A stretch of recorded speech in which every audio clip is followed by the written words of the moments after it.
तेरा पाकिस्तान है, ये मेरा पाकिस्तान है। इस पे दिल कुर्बान, इस पे जान भी कुर्बान है। और इस पे दिल कुर्बान, इस पे जान भी कुर्बान है।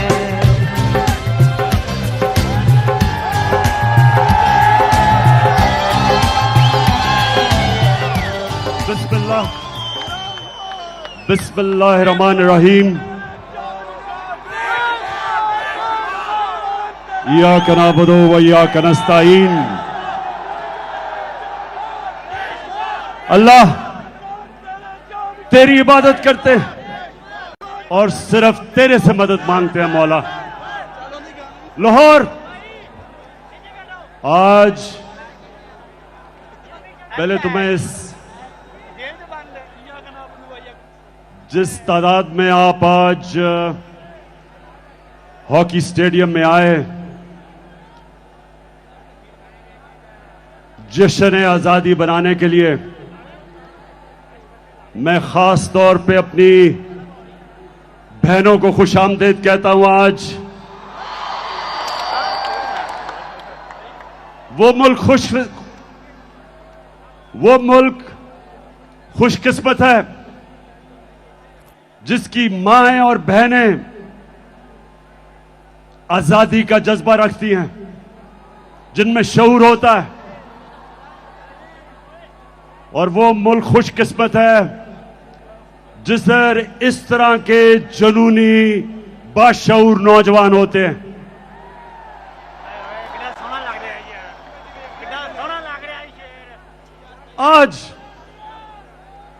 आज आपने तहम्मुल से और बड़े गौर से मेरी बात सुननी है। मैंने आज आपको हकीकी आजादी का रोड मैप देना है, रास्ता बताना है। और मैंने आखिर में हमने क्या कदम उठाने हैं हकीकी आजादी को हासिल करने के लिए, वो आज मैं सारी कौम को वो रास्ता बताऊंगा। मेरे पाकिस्तानियों, 4 किस्म की गुलामी होती है। 4 किस्म की गुलामी इंसान करता है। कायद आजम मोहम्मद अली जिन्ना ने हमें एक गुलामी से आजादी दिलवाई। मैं आज अपनी तकरीर के अंदर आपको वीडियोस दिखाऊंगा ताकि आपको समझ आए, मैं अपने आप को बेहतर तरीके से आपको समझा सकूं कि मैं क्या कह रहा हूं। तो मैं सबसे पहले एक आपको छोटी सी कायद आजम की वीडियो सुनाना चाहता हूं, जो उन्होंने आज से 75 साल पहले कहा। तो मैं ये चाहता हूं कि उस वीडियो को चलाएं please. Muslims desire freedom more than anyone else because love for freedom, fraternity and liberty is the lifeblood of their existence. But freedom must mean freedom both from the British exploitation and Hindu domination. 100 millions of Muslims will never agree merely to a change of masters. तो पाकिस्तानियों, मैं अब उर्दू में बताता हूं कि हमारे कायद मोहम्मद अली जिन्ना ने क्या कहा। उन्होंने ये कहा कि हम अंग्रेज की गुलामी से निकल के हिंदुओं की गुलामी में नहीं जाना चाहते, हम एक आजाद मुल्क में रहना चाहते हैं। और उन्होंने बताया कि मुसलमान हमेशा आजादी के लिए जद्दोजहद करता है। क्योंकि मेरे पाकिस्तानियों, जब पाकिस्तान बन रहा था तो एक नारा था कि पाकिस्तान का मतलब क्या, और मेरा तेरा रिश्ता क्या। अब ला इलाहा इल्लल्लाह का मतलब, ये मेरी कौम ये गौर से सुन लो, क्योंकि मैं जो आगे आपको बताने जा रहा हूं, हमने कैसे मुकम्मल तौर पे हकीकी आजादी हासिल करनी है। ये याद रखें कि हम अल्लाह से जब कलमा पढ़ते हैं तो अपना अल्लाह से वादा करते हैं कि अल्लाह तेरे अलावा हम किसी के सामने नहीं झुकेंगे। इसको सब समझ जाओ कि हमें बताया गया था शुरू में कि सिर्फ पत्थर के बुतों के सामने झुकना शिर्क है। आहिस्ता आहिस्ता हमें समझ आई, जैसे जैसे मेरी उम्र गुजरी तो मुझे समझ आई कि हर जब भी अपने जमीर का आप सौदा करते हो और राय हक से हटते हो और किसी भी झूठे खुदा के सामने झुकते हो,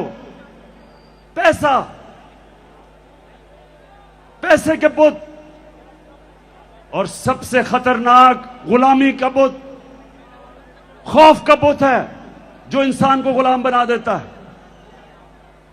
और कभी भी एक गुलाम कौम ऊपर नहीं आ सकती। गुलाम सिर्फ अच्छे गुलाम बनते हैं। इसलिए बड़ी जद्दोजहद के बाद, लाखों कुर्बानियों के बाद पाकिस्तान बना। मैं ज़मान पाक में बड़ा हो रहा था। लाहौर के लोगों सुनो, उस वक्त जो बॉर्डर क्रॉस करते हुए कत्लेआम हुई, हम बड़े होते हुए कितने लोगों को जानते थे जिनके सारे खानदान कत्ल हो गए, लाखों लोग मरे। हमारा घर नहर पे, ज़मान पाक पे, मेरी वालदा बताती हैं कि वो शाम को जब कभी नहर के ऊपर सैर करने जाती थी तो वहां इतने लोग बैठे होते थे जो हिंदुस्तान से आए और एक एक दुख भरी कहानी सुनाता था कि सारा का सारा खानदान कत्ल हो गया। एक दफा मेरी वालदा ने कहा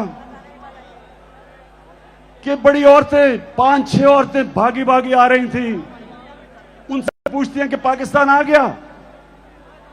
मेरी वालदा ने कहा ये पाकिस्तान है। उधर ही बैठ गई और फिर उन्होंने बताया सारे उनके आदमियों को कत्ल कर दिया, जो उनकी नौजवान बेटियां थी उनको उन्होंने अगवा कर लिया, सिर्फ बेचारी वो औरतें बची। तो इस तरह की हमने कहानियां सुनी है। ये कुर्बानियों के बाद हमारा मुल्क आजाद हुआ था। और जो सबसे जुल्म गुलामी करती है, इंसान के इज्जत नफ्स को खत्म कर देती है, एक इंसान में एहसास से कमतरी डाल देती है। हम जब बड़े हो रहे थे हमें याद है, यहां लाहौर जमखाना में हम जाते थे तो लाहौर जमखाना और पंजाब क्लब के लोग इस तरह रहते थे जैसे वो अंग्रेज हैं। क्लब्स के अंदर अंग्रेजी बोली जाती थी, सिर्फ बैरों के साथ उर्दू बोलते थे, और जब उर्दू बोलते थे तो वो बिलावल भुट्टो की तरह बोलते थे कि बारिश आटा है।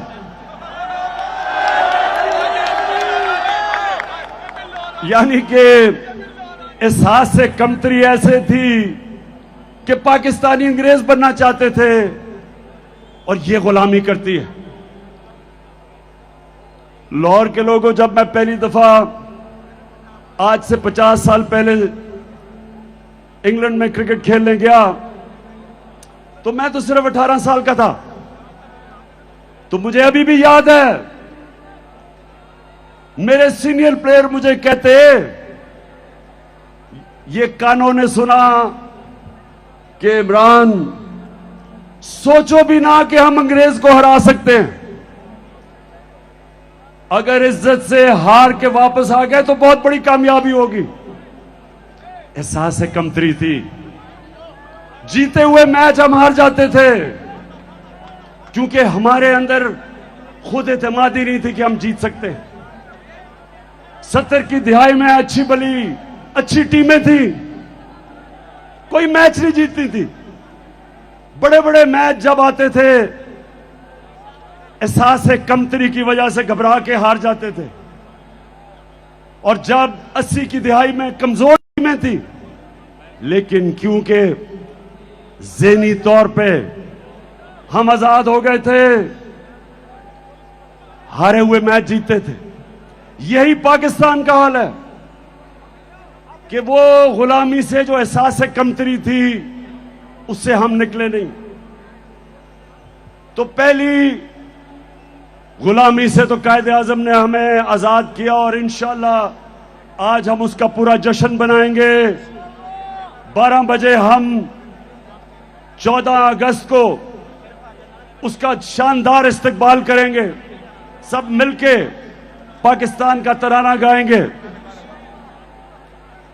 लेकिन 3 और किस्म की गुलामियां, 3 और किस्म की गुलामी है, और मैं चाहता हूं ये गौर से सुने, क्योंकि आखिर में मैं आपको बताऊंगा कि हमने अपने हकीकी आजादी की तरफ कैसे जाना है।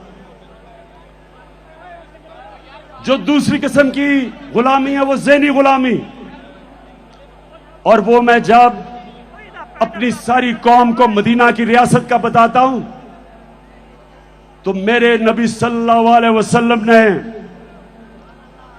मदीना के रियासत में उन लोगों, उन अरबों का जो हैसियत ही कोई नहीं थी, 2 सुपर पावर्स थी मगरिब में और मशरिक में, Byzantine Roman empire, Persian empire. उन्होंने क्या किया, गौर से सुनो मेरे नौजवानों, कि उन्होंने उन लोगों को दुनिया की इमामत करवा दी। 10 साल 622 और 632 जब मेरे नबी सल्लल्लाहु अलैहि वसल्लम दुनिया से गए, वो ही अरब जिनकी हैसियत नहीं थी दुनिया की इमामत की, तो वो क्या किया उन्होंने, अब ये गौर से सुने क्या किया। 2 काम किए, क्योंकि ये लोग, हमारे लोगों को गलतफहमी है कि तलवार से इस्लाम फैला। 10 सालों के अंदर 622 और 632 के बीच में सिर्फ 1300 से 1400 लोग मरे जंगों में। फिर से सुन लें, 10 सालों में दोनों तरफ सारी जंगों में 1300 से 1400 लोग मरे, लेकिन सारे अरब में इस्लाम फैल गया। वो तलवार से इनकलाब नहीं आया था, वो फिक्री इनकलाब था, ज़हनों के अंदर इनकलाब आया था। और वो मैं चाहता हूं दूसरी चीज कि आप समझें कि हमने कैसे अपनी नबी की सीरत के ऊपर चलते हुए इस मुल्क के नौजवानों को ज़हनी तौर पे आजाद करना है। 2 चीजें की उन्होंने। सबसे पहले उन्होंने तालीम के ऊपर जोर दिया। उन्होंने कहा कि अगर चाइना भी तालीम हासिल करने के लिए जाना पड़े, इल्म के पीछे चाइना भी जाना पड़े, तो जाओ। मतलब उन दिनों में चाइना जाना का मतलब कि अपनी जान की बाजी खेलना। और कहा जब से तुम पैदा होते हो और जब तक तुम कब्र में नहीं जाते, इल्म सीखो। तालीम को उन्होंने इबादत बना दिया। आलिम का दर्जा उन्होंने ऊपर उठा दिया, जो जहालत की गुलामी थी उससे आजाद किया। और दूसरी आजादी, ये खास तौर पे आप सुन लो, दूसरी उन्होंने ज़हन कैसे आजाद किए? उन्होंने इंसानों को बताया कि ये जो खौफ है, पाकिस्तानियों गौर से सुनो, क्योंकि ये खौफ आपके ऊपर तारी किया जा रहा है आजकल, इससे मेरे नबी ने लोगों को कैसे आजाद किया? क्योंकि जो खौफ की गुलामी है वो सबसे खौफनाक गुलामी है। मैं बार बार लोगों को मिसाल देता हूं करबला की। मुसलमानों की तारीख में जो सबसे बड़ा सानिया हुआ, सबसे बड़ी ट्रेजेडी हुई, करबला के अंदर जब हजरत इमाम हुसैन पहुंचे तो कूफा के लोगों को पता था कि हजरत इमाम हुसैन राय हक पे हैं, उनको पता था। लेकिन यजीद के खौफ की वजह से, उसके जुल्म से डर के उन्होंने उनकी मदद नहीं की। और हमेशा कूफा के लोगों ने बाद में पछताए कि क्यों नहीं हमने उनकी मदद की और इस्लाम की तारीख की सबसे बड़ी ट्रेजेडी होने दी। तो नबी ने लोगों को कैसे आजाद किया खौफ से? उन्होंने कहा 3 सबसे बड़े खौफ हैं इंसान के। सबसे बड़ा खौफ मौत का खौफ, दूसरा खौफ कि मैं जलील ना हो जाऊं, मैं फेल ना हो जाऊं, और तीसरा खौफ मेरी रिस्क ना चली जाए, मेरी नौकरी ना चली जाए, मेरी बिजनेस ना बंद हो जाए। ये 3 खौफ की वजह से इंसान अपने जमीर पे कॉम्प्रोमाइज करता है, इंसान राय हक पे चढ़ने से डरता है, इन 3 खौफ की वजह से। मैं जब पॉलिटिक्स में आया तो मैं जब पढ़े लिखे लोगों को कहता था कि मेरे साथ आओ पॉलिटिक्स में, अगर पॉलिटिक्स में करप्ट लोग हैं तो ईमानदार लोगों को आना चाहिए। मुझे अफसोस से कहना पड़ता है कि पढ़े लिखे और ईमानदार लोग ज्यादातर मुझे कहते थे पॉलिटिक्स बड़ी गंदी है, हमें जलील कर देंगे।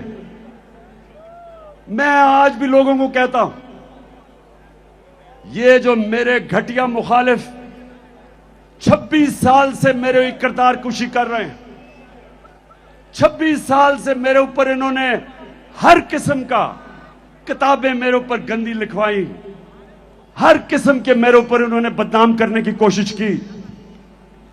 लेकिन अल्लाह की शान देखो, आज अब किस तादाद में आए हुए हैं और मुझे हौसला अफजाई कर रहे हैं।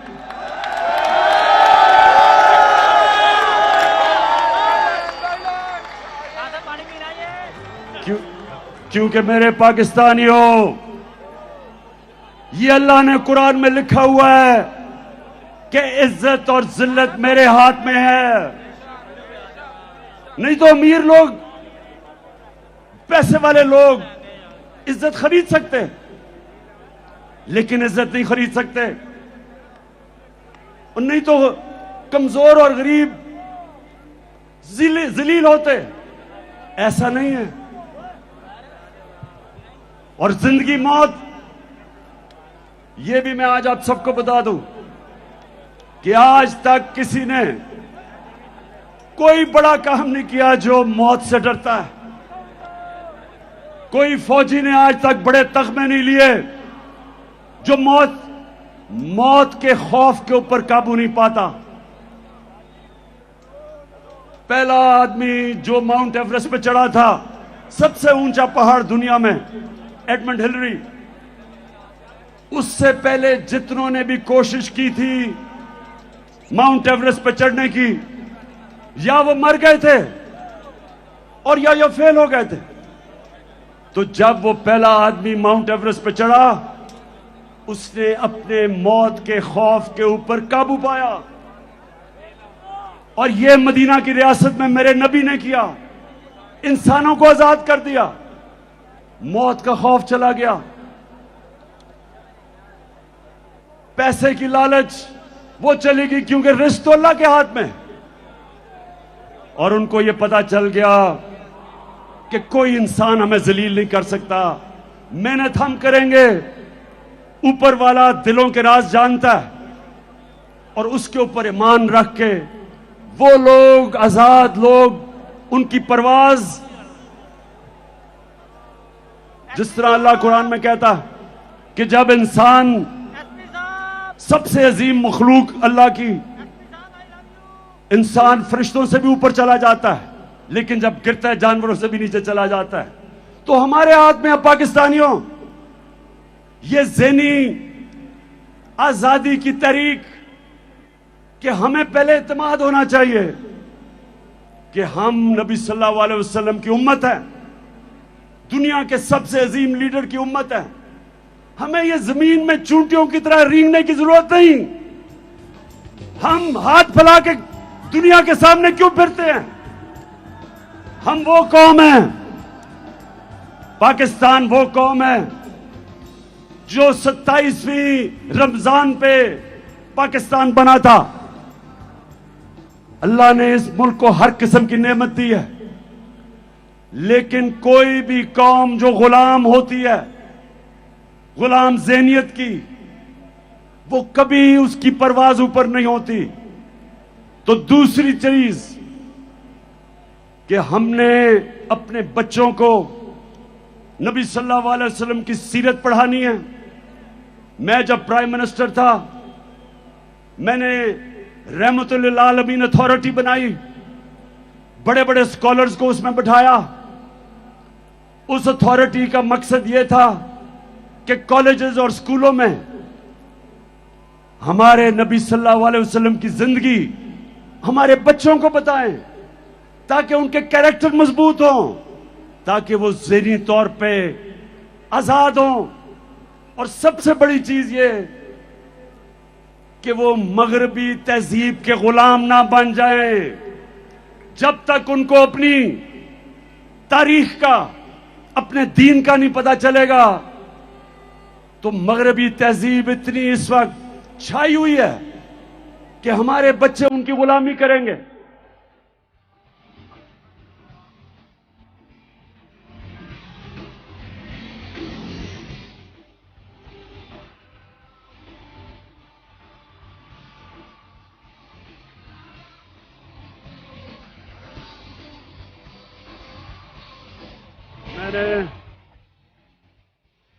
और तीसरी गुलामी जिससे हमने आजाद होना है, अब ये मेरे पाकिस्तानियों गौर से सुनो। देखें, पहले तो मैं आप सबको एक बात बता दूं कि मैं कभी भी किसी मुल्क के खिलाफ नहीं हूं, मैं किसी मुल्क का एंटी नहीं हूं। मुझे कहते हैं जी आप एंटी अमेरिकन हैं, मैं एंटी अमेरिकन नहीं हूं। अमेरिका में सबसे ताकतवर पाकिस्तानी कम्युनिटी है जो पाकिस्तानी अमेरिकन कम्युनिटी है। यह ताकतवर कम्युनिटी है। हम क्यों एक मुल्क के एंटी हों जिधर सबसे पैसे वाले हुनरमंद प्रोफेशनल्स पाकिस्तानी बैठे हुए हैं। और दूसरी चीज कि अमेरिका को पाकिस्तान सबसे ज्यादा अपनी चीजें एक्सपोर्ट करती है, हमारी सबसे ज्यादा एक्सपोर्ट्स अमेरिका को है। तो मैं बिल्कुल एंटी अमेरिकन नहीं हूं। मैं अमेरिका से दोस्ती चाहता हूं, लेकिन पाकिस्तानियों मैं गुलामी नहीं चाहता। अल्लाहू अल्लाहू अल्लाहू अल्लाहू अल्लाहू अल्लाहू। ये ज़मीं जब न थी, ये जहां जब न था, ये ज़मीं जब न थी, ये जहां जब न था, ये ज़मीं जब न थी, ये जहां। मेरे लाहौर के बाशऊर लोगों, गौर से अब सुनना। मैं अपनी असल चीजों पे आने लगा हूं, गौर से सुनना, क्योंकि मैंने आज आपको आज आपको मैंने अपने हकीकी आजादी का रोड मैप देना है, तो ये जरा गौर से सुन लें। मैं ज्यादातर पाकिस्तानियों से बेहतर अमेरिका को भी जानता हूं, मगरबी तहजीब को भी जानता हूं।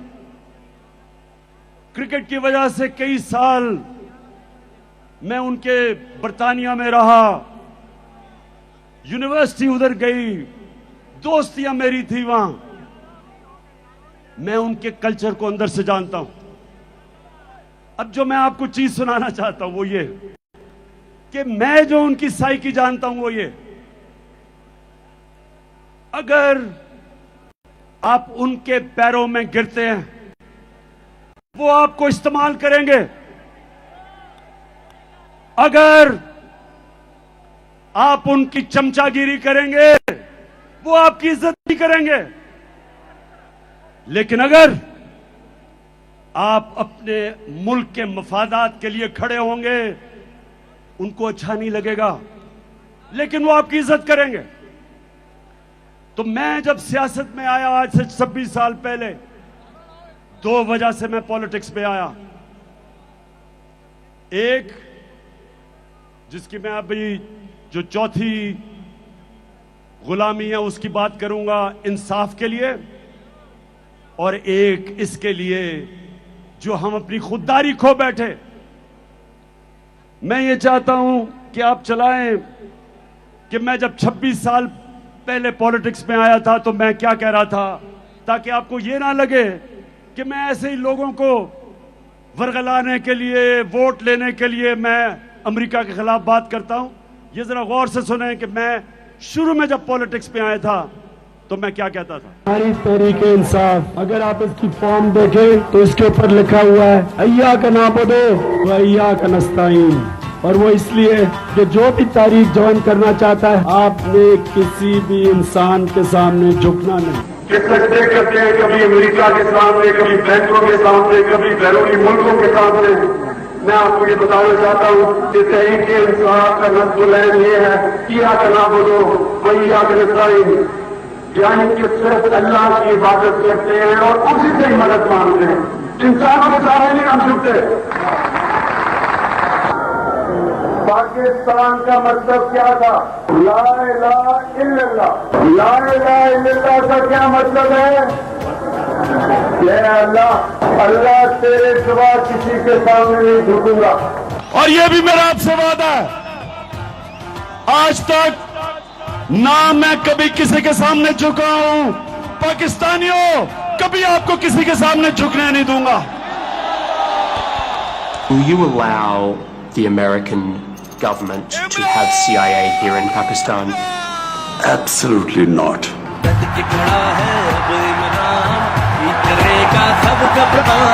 नया बनेगा पाकिस्तान, नया बनेगा पाकिस्तान, नया बनेगा पाकिस्तान। मैं ये मेरे पाकिस्तानियों ये आपको इसलिए बता रहा हूं कि मैं वो पाकिस्तानी था जिसको अल्लाह ने सबसे ज्यादा शोहरत दी।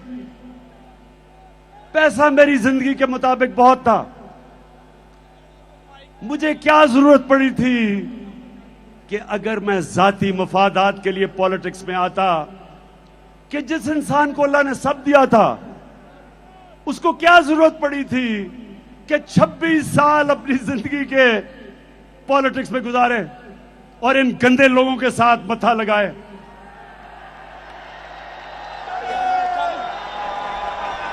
वो इसलिए कि पाकिस्तानियों, मेरे मां बाप,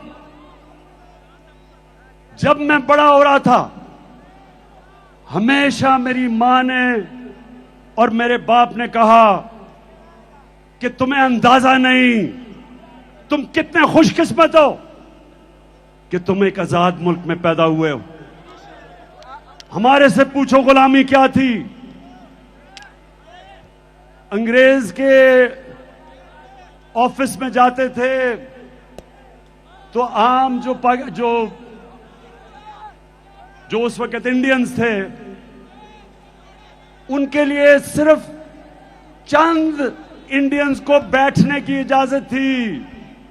अंग्रेज के ऑफिस में आप खड़े रहते थे, उनकी कैंटोनमेंट थी, उनके क्लब थे, वहां कहीं ऐसे लिखा हुआ था कि इंडियंस और कुत्तों को इजाजत नहीं।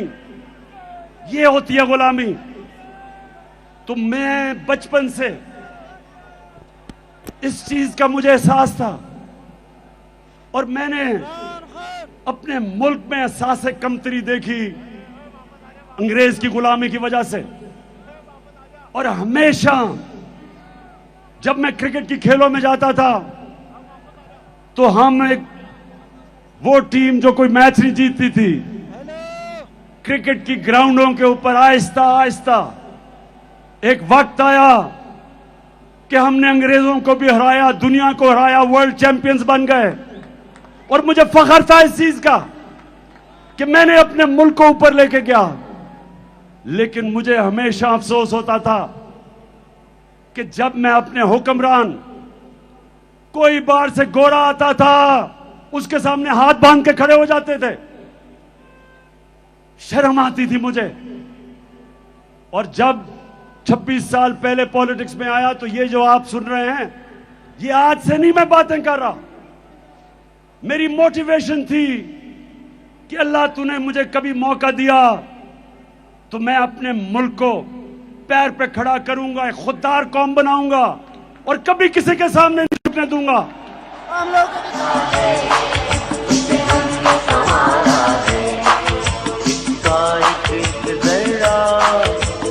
जान से प्यारा है इसका एक जरा, हमें जान से प्यारा है। ये देश हमारा है, ये देश हमारा है, ये देश। तो मैं अब जरा आपको वीडियोस दिखाऊंगा, जरा संभल के देखना।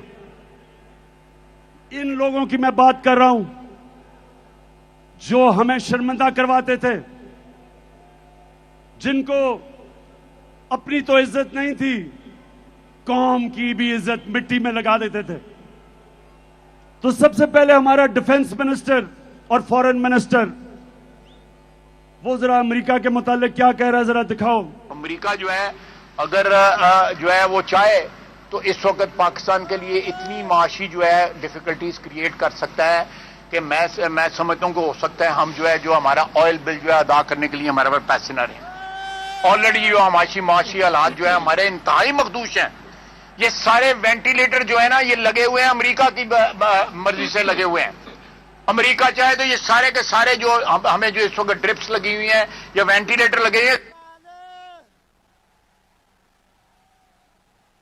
पाकिस्तानियों, ये डिफेंस मिनिस्टर, फॉरेन मिनिस्टर ये कह रहा है कि अमेरिका ने हमें वेंटिलेटर पर रखा हुआ है, जब चाहे वो खींच दे और हम मर जाएंगे।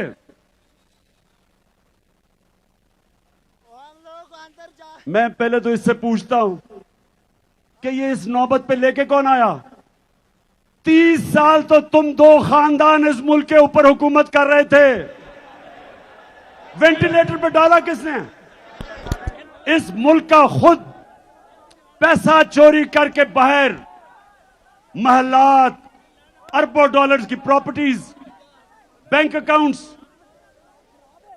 सारे शाहाना लाइफस्टाइल और कौम को मकरूज कर दिया। कौन जिम्मेदार है? तो पहले हमें मकरूज किया, अब हमें कहता है कि अगर हमने अमेरिका की गुलामी ना की तो हम मर जाएंगे। अब जरा मौजूदा प्राइम मिनिस्टर, क्राइम मिनिस्टर, जरा इसकी जरा सुने, जरा ये क्या फरमाते हैं मुल्क का प्राइम मिनिस्टर। मैं सऊदी अरब से होके आया हूं, मैं यूएई के होके, अभी मैं तुर्की होके आया हूं, और मैंने उन भाइयों को कहा कि आप हमारे बड़े अजीम भाई हैं, हमेशा आपने हमारी मदद की। और मैंने यही कहा, जब मैं आया हूं तो आप समझेंगे शायद ये मांगने आया, मैं मांगने नहीं आया, लेकिन मजबूरी है। जिस तरह माजी में 75 साल में आपने हमारा हाथ बटाया है, कुछ अर्सा आप हताहत बटा। मैंने कहा मैं वादा करता हूं कि इंशाअल्लाह हम पूरी कौम हम मिलकर दिन रात मेहनत करेंगे, पसीना गराएंगे, अपने पांव पे खड़े होंगे।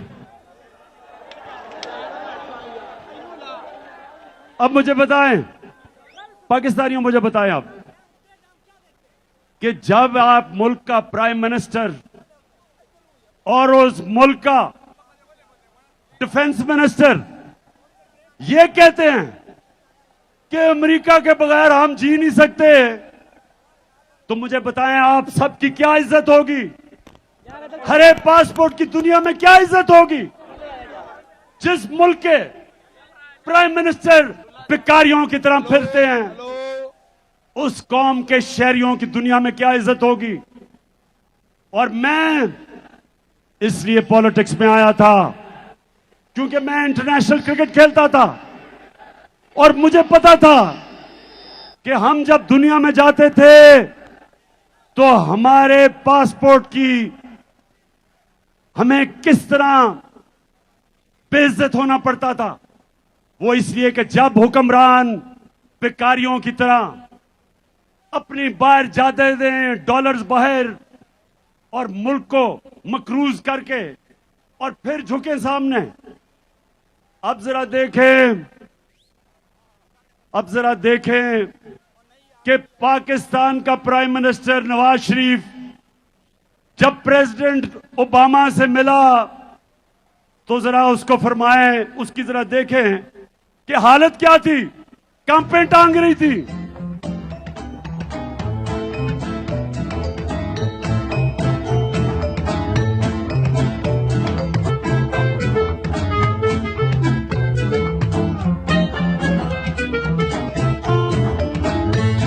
I thank you once again and look forward to welcoming you and Mr. Obama and Mrs. Obama in Pakistan. And Keema and Dal is very... इतना घबराया हुआ था कि थैंक यू भी पढ़ के करना पड़ा, कहीं गलती ना हो जाए, आका नाराज ना हो जाए। तो पाकिस्तानियों, अब जरा मैं सिर्फ एक और आपको वीडियो दिखाना चाहता हूं, फिर से आप ये गलत फहमी में ना हो कि मैं आज ये बातें कर रहा हूं। ये मैं जब से पॉलिटिक्स में हूं ये बातें कर रहा हूं मेहर का। ये जरा देखें ग्राउंड रियलिटी के ऊपर, what do you think will happen? मेहर ग्राउंड रियलिटी, अगर आप ग्राउंड रियलिटी पे चलना तो चुप करके गुलाम बन जाते हैं। अंग्रेजों से क्यों इतनी कोशिश की थी आजादी लेने के लिए? वो बेहतर, उससे कम से कम गवर्नेंस सिस्टम में से बेहतर था, हालात तो बेहतर थे, ट्रेनें चलती थी, यूनिवर्सिटीज बेहतर थी, तालीमी निजाम बेहतर था, लॉ एंड ऑर्डर बेहतर था, करप्शन नहीं थी। तो ये आजादी लेने की हमें जरूरत क्या थी? फिर जमीनी काय करके हाथ खड़े करके कहें जी आपके हम गुलाम है, जो करना कर लें।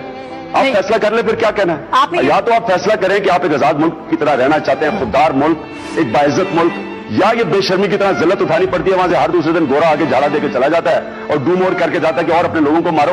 ये कोई जिंदगी है? मैं आपको ये बता दूं कि अगर आप इस जिंदगी से मुतमईन है तो आप हो। मैं ये जमीनी इकाई कबूल नहीं करता।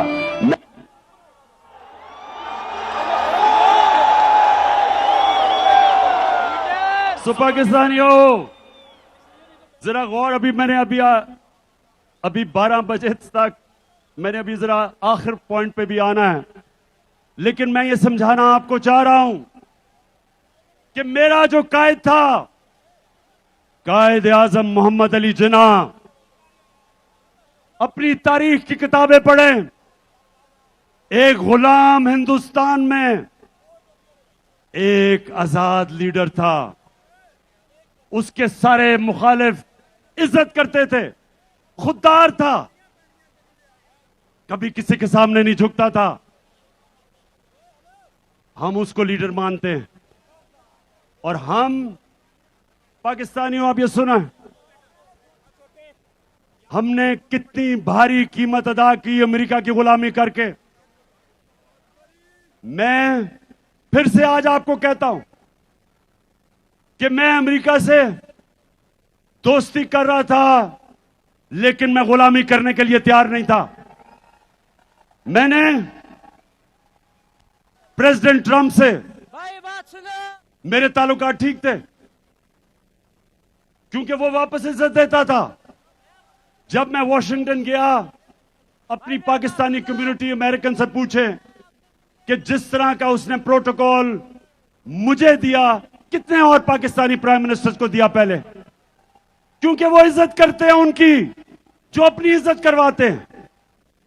मैं जिधर उनसे मुखालफत करता हूं वो ये कि उन्होंने धमकी दी जनरल मुशर्रफ को और कहा कि पाकिस्तान को अमेरिका की जंग में अगर शामिल ना किया, आपने शिरकत ना की, तो पाकिस्तान को वो तबाह कर देंगे। बदकिस्मती से हमारा लीडर उस वक्त जनरल मुशर्रफ घुटने टेक गया और पाकिस्तानी कौम ने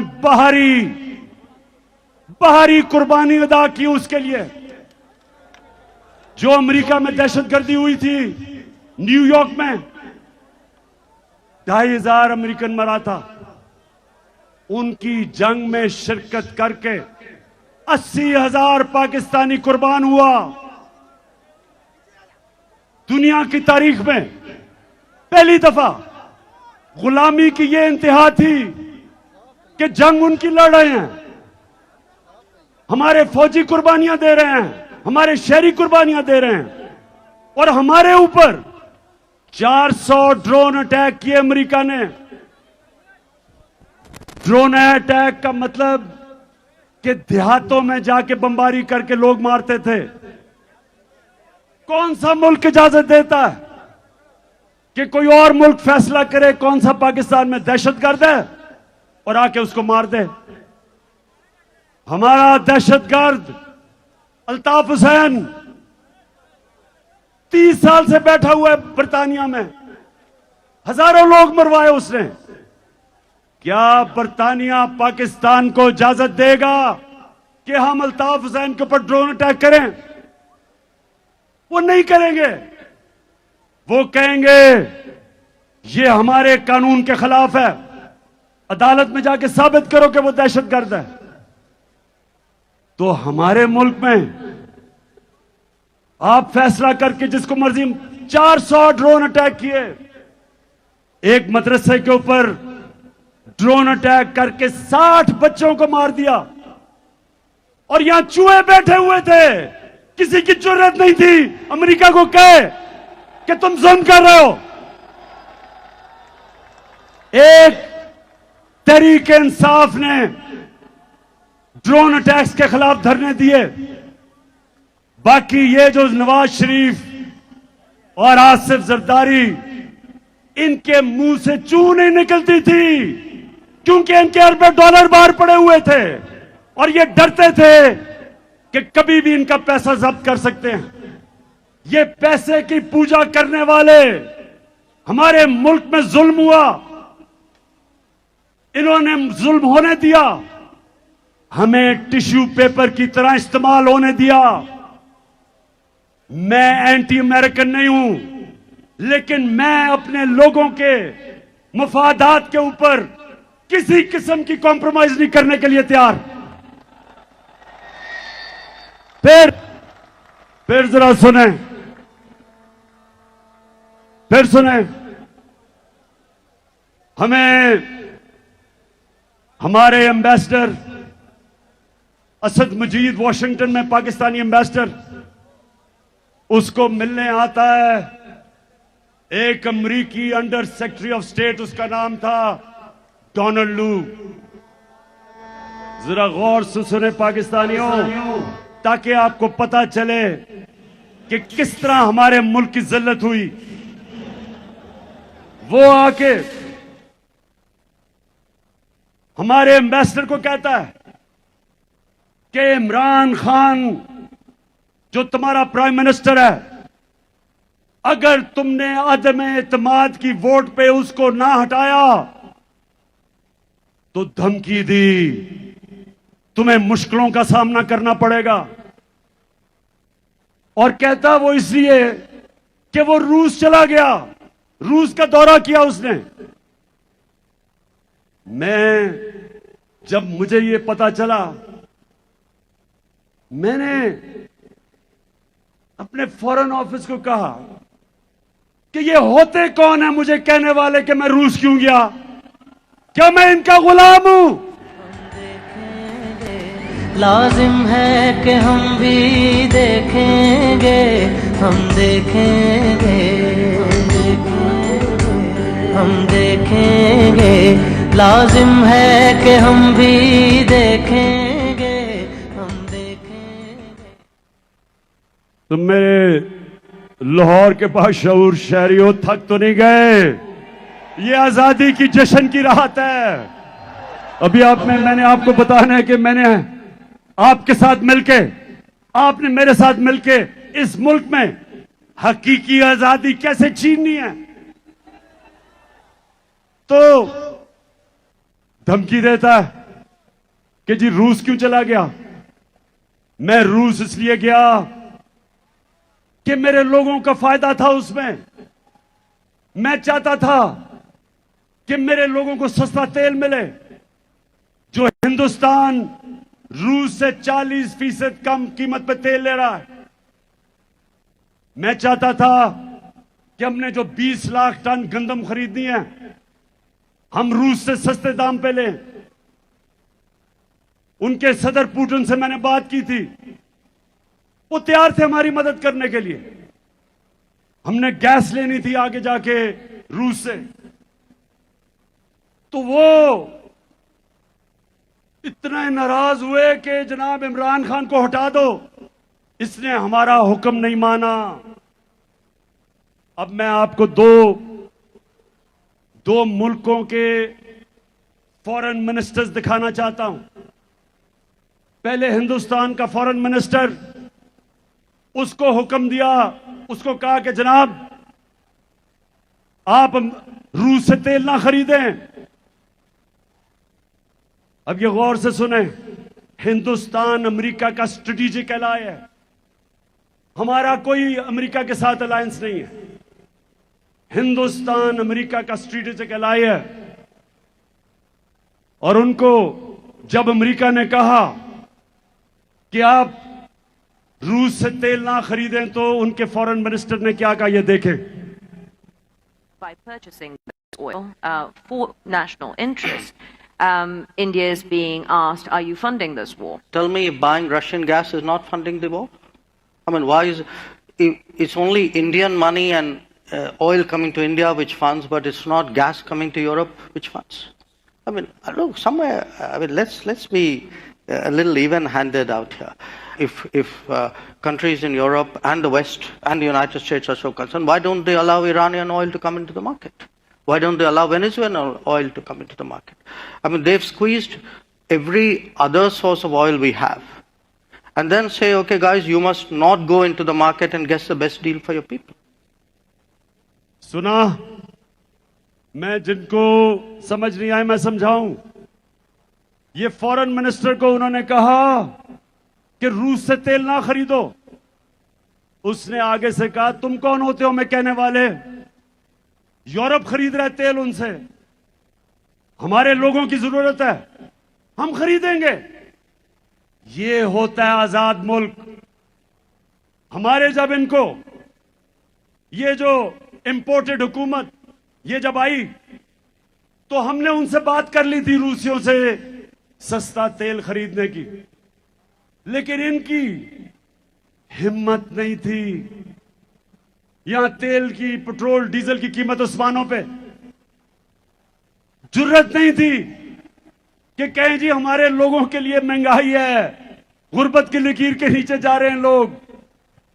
और आप साउथ अफ्रीका को सुने कि साउथ अफ्रीका को अमेरिका का, ये सुन लें, अमेरिका का फॉरेन मिनिस्टर बैठा हुआ है, उसके सामने साउथ अफ्रीका की फॉरेन मिनिस्टर क्या कहती है? When we believe in freedom, as I'm saying, it's freedom for everybody. You can't say because Africa is doing this, you will then be punished by the United States. So that's been a disappointing passage of legislation by one house, and we hope the other house will not agree to such offensive legislation. One thing I definitely dislike is being told either you choose this or else. I definitely will not be bullied in that way.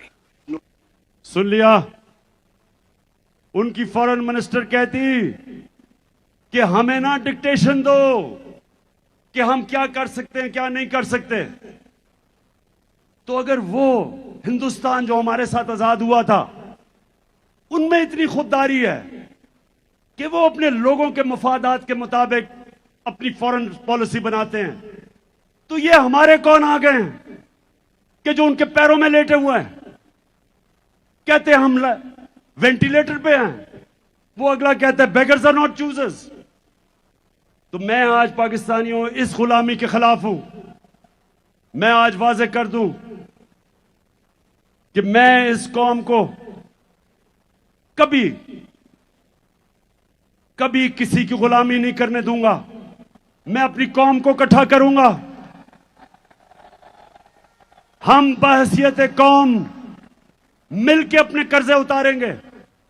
हम बहैसियत कौम मिलके अपने पैर पे खड़े होंगे, मुश्किल वक्त गुजारेंगे। आजादी आसानी से नहीं मिलती। आजादी की जद्दोजहद में कुर्बानियां देनी पड़ती हैं।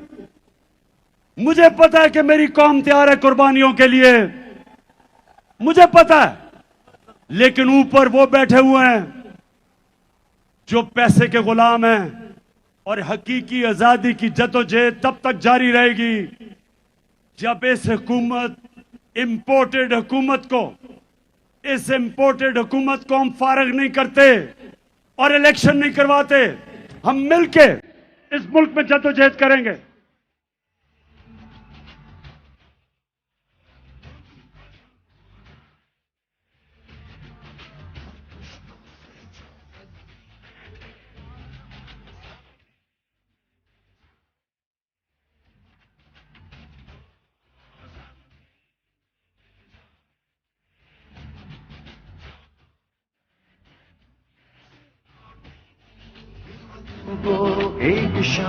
और अब चौथी गुलामी।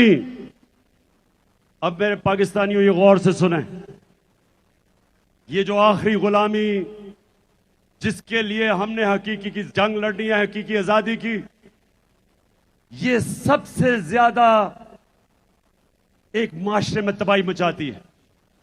और वो क्या है?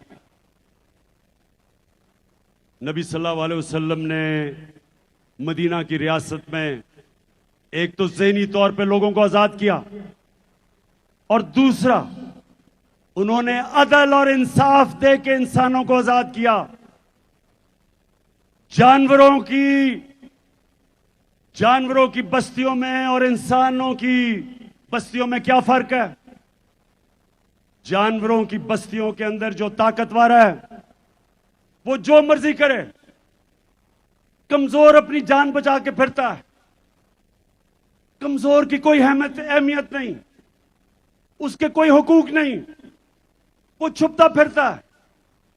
और ताकतवर जो मर्जी करना चाहे कर सकता है। इसको कहते हैं जंगल का कानून।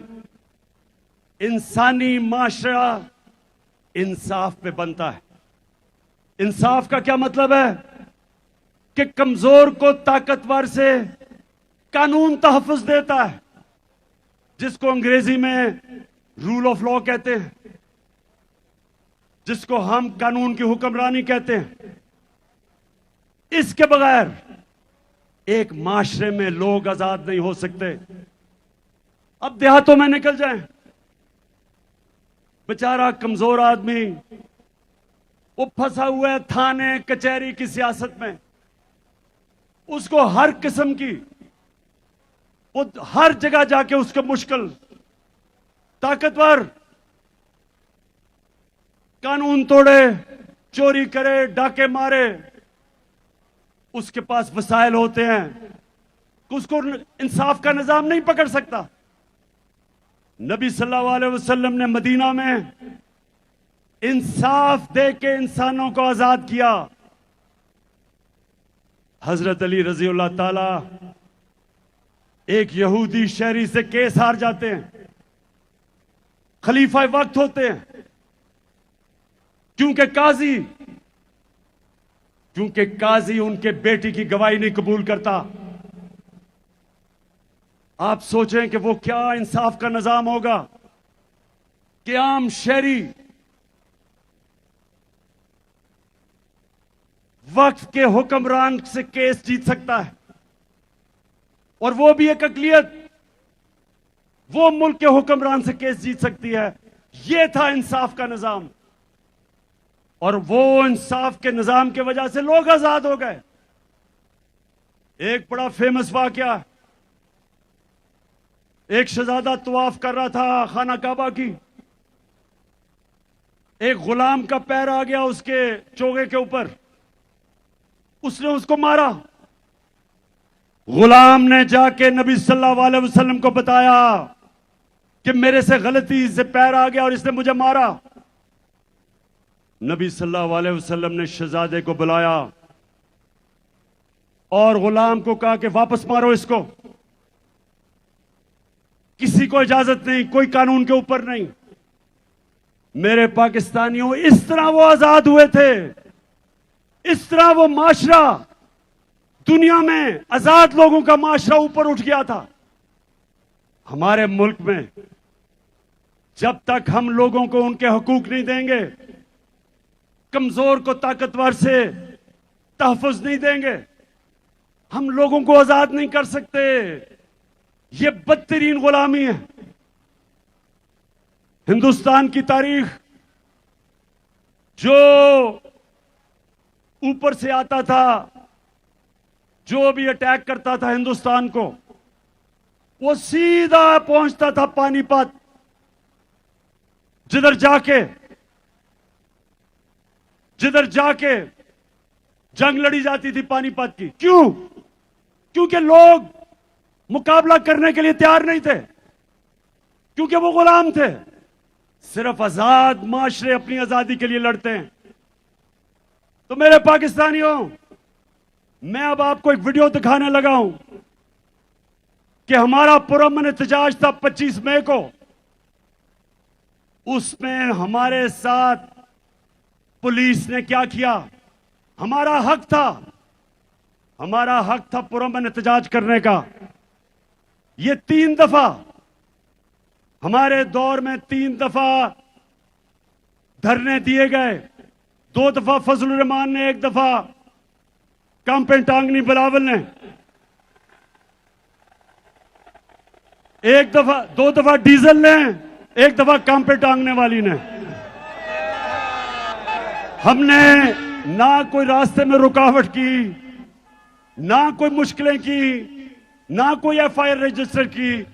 जरा आप दिखाएं कि 25 को हमारे साथ क्या हुआ। भाई, घर में सिर्फ लेडीज है कि आप लोग बगैर किसी वारंट के आप लोग घर में सिर्फ लेडीज और बच्चे, और आप लोग घर के अंदर एंटर हुए हैं। सुबह 4 बजे हुए हैं। ये देख लें, ये क्या कर रहे हैं आप लोग? डराने के लिए आए हैं औरतों को। सिर्फ हम औरतें हैं घर पे और बच्चे हैं। या आप हमारे घर में क्यों एंटर हो गए? आप हमें हरास करें इतना ओपनली, आप हमारे घर में एंटर हो गए। मुझे नहीं, क्यों दरवाजा तोड़े? नहीं, बदतमीजी नहीं करेंगे आप, बिल्कुल नहीं। आप शर्म होनी चाहिए।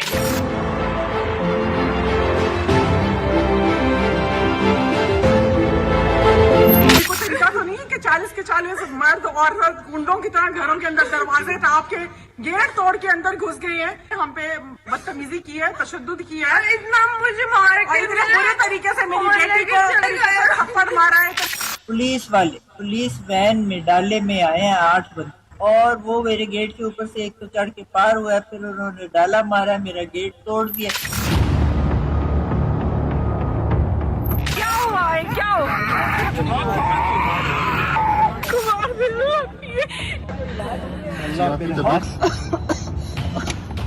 यार उसको सांस नहीं आ रहे। पानी पिए आंटी, पानी पिए, ठीक हो जाएगा। पानी पिए आंटी।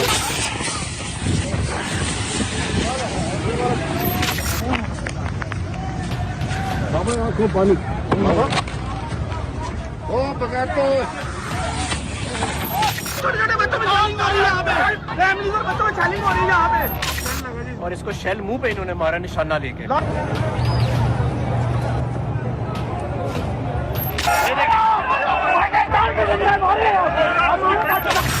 गिर जाएगी भाई, गिर जाएगी।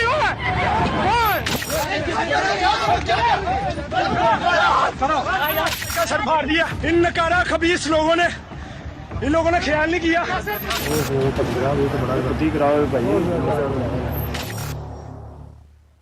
अच्छा, अब ये जो अभी आपने देखा, एक पुरअमन एहतजाज जमहूरियत के अंदर, पहले हुकूमत गिराई, पुरअमन एहतजाज किया, और इस तरह का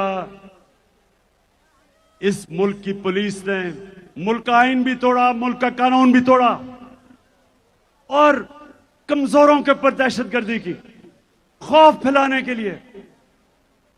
अब मैं जरा एक और, अभी हालिया में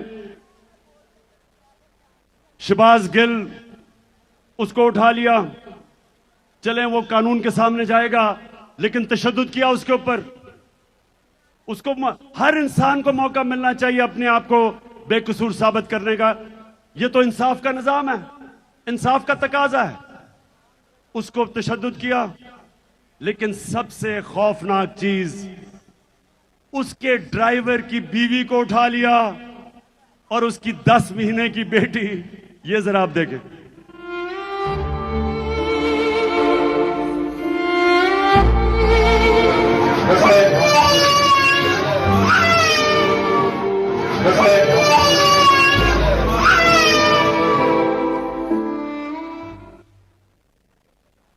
ये मैं आपको ये इसलिए दिखा रहा हूं, पाकिस्तानियों, इसलिए दिखा रहा हूं कि लोगों के ऊपर खौफ तारी किया जा रहा है कि किसी तरह ये कौम डर के, खौफजदा होके, इनकी दहशत की वजह से कबूल कर ले ये चोरों और डाकुओं को। जो भी ये कर रहे हैं सारे साजिशी। आज मेरी आवाज कान खोल के सुन लो, ये कौम जो मर्जी अब कर लो, तुम इस कौम को नहीं रोक सकते।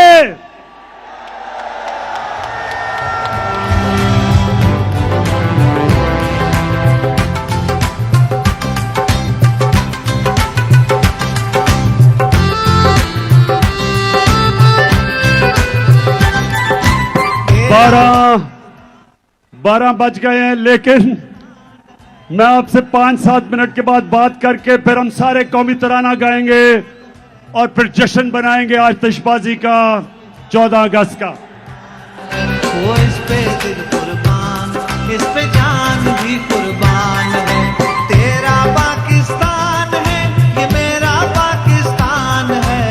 तेरा पाकिस्तान है, ये मेरा पाकिस्तान है। इस पे दिल कुर्बान, इस पे जान भी कुर्बान है। वो इस पे दिल कुर्बान, इस पे जान भी कुर्बान है।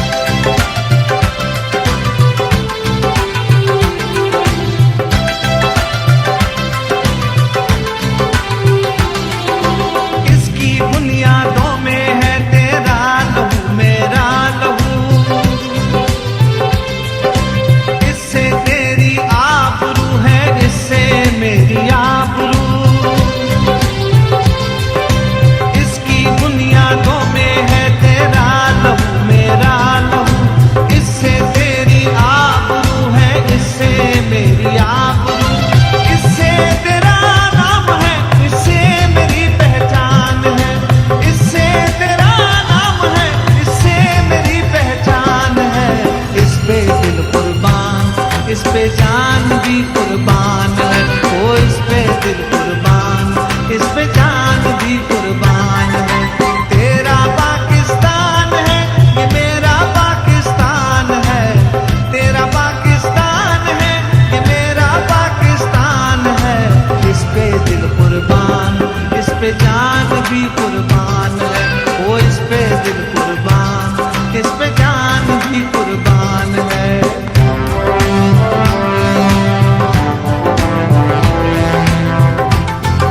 अभी नहीं, अभी नहीं।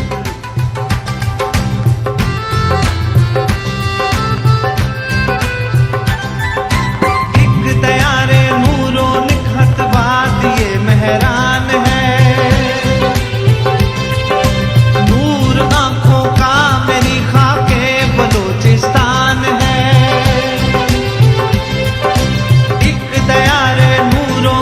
मतवाद ये मेहरान है, नूर आंखों का मेरी खाके बलोचिस्तान है। दिल है सरहद की जमी पंजाब जिस्मो जान है, दिल है सरहद की जमी पंजाब जिस्मो जान है। इस पे दिल कुर्बान, इस पे जान भी कुर्बान है, ओ इस पे दिल कुर्बान, इस पे जान भी कुर्बान है। तेरा पाकिस्तान है, ये मेरा पाकिस्तान है, तेरा पाकिस्तान है, ये मेरा पाकिस्तान है। इस पे दिल कुर्बान, इस पे सबको 14 अगस्त की मुबारक हो। इस पे जान भी कुर्बान है।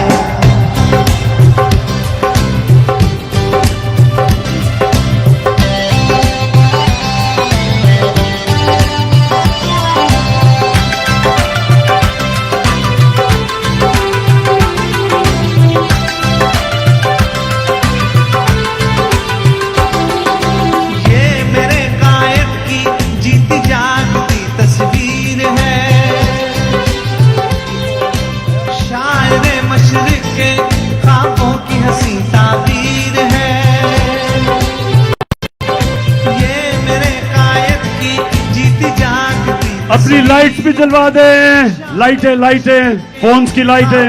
हंसी ताबीर है, ये वतन प्यारा वतन सरमाया है, ईमान है, ये वतन मेरा वतन माशाल्लाह सरमाया है, ईमान है।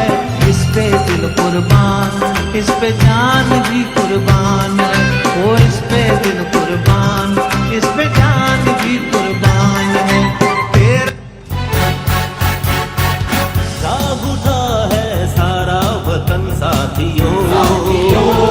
मुजाहिदों जाग उठा है सारा वतन साथियों, मुजाहिदों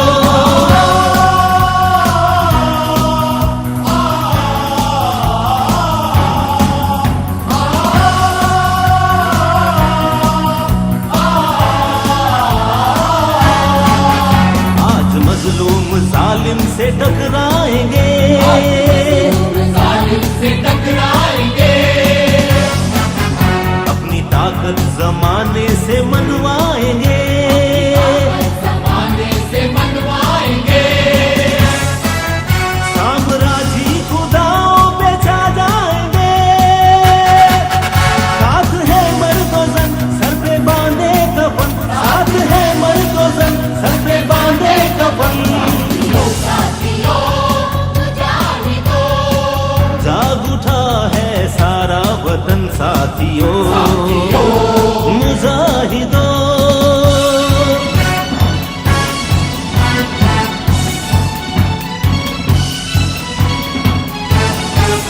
जो भी रस्ते में आएगा कट जाएगा,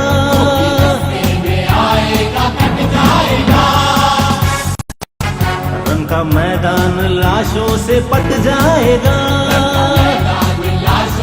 पट जाएगा। आज दुश्मन का तख्ता उलट जाएगा, हर जरी सब शिकन हर जवा तेगजन, हर जरी सब शिकन हर जवा तेगजन।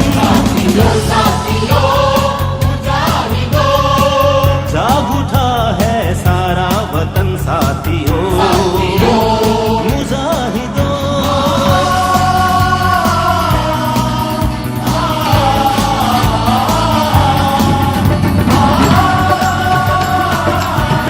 बस बस बस, अभी और जश्न बनाएंगे, फिक्र ना करो। पहले सिर्फ मैं अपनी बात खत्म कर लूं। देखें, अब वैसे आज मैंने अपनी जिंदगी में सबसे बेहतरीन 14 अगस्त बनाया।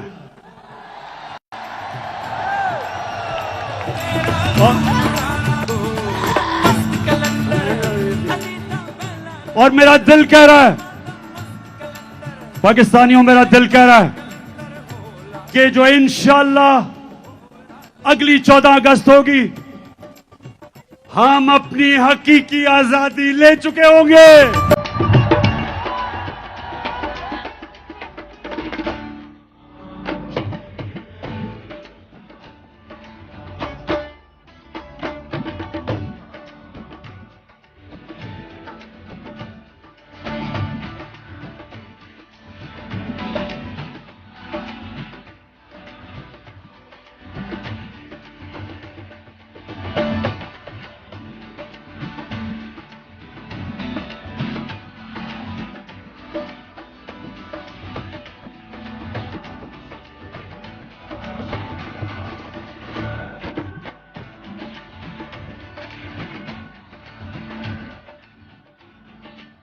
अच्छा, अभी फिर जश्न होगा, लेकिन मैं आपको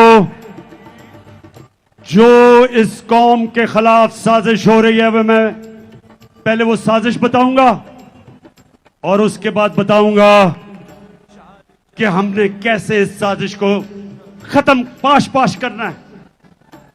साजिश क्या हो रही है, थोड़ा खामोशी से सुन लें ताकि आपको समझ आ जाए कि जो बैरूनी मुल्क की साजिश जिनके साथ इस मुल्क के मीर जाफर और मीर सादक मिले हुए हैं, जिन्होंने हमारी हुकूमत कराई, और अब वो क्या साजिश कर रहे हैं, थोड़ी खामोशी से सुने।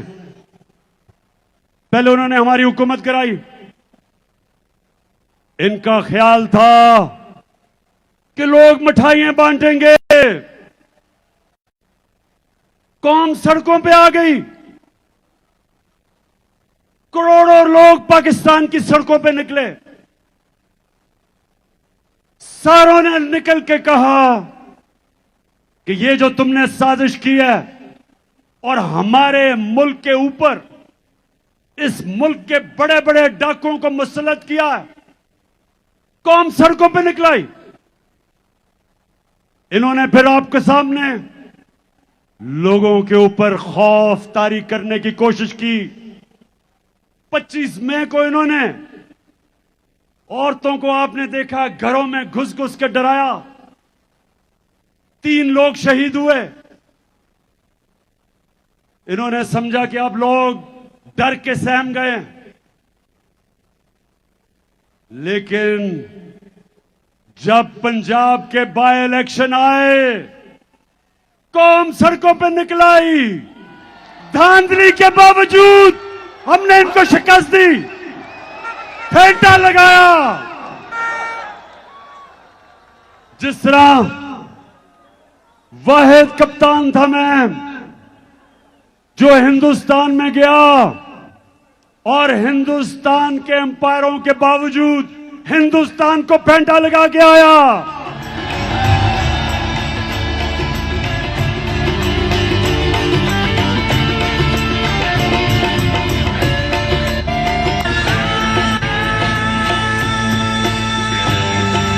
तो इस बारी इन्होंने इंतजामिया को साथ मिलाया, अंपायरों को साथ मिलाया, पुलिस का इस्तेमाल किया और वो सिकंदर सुल्तान जो एक बददियानतदार इलेक्शन कमिश्नर, उसने पूरी मदद की इनकी, हर किस्म की धांधली की।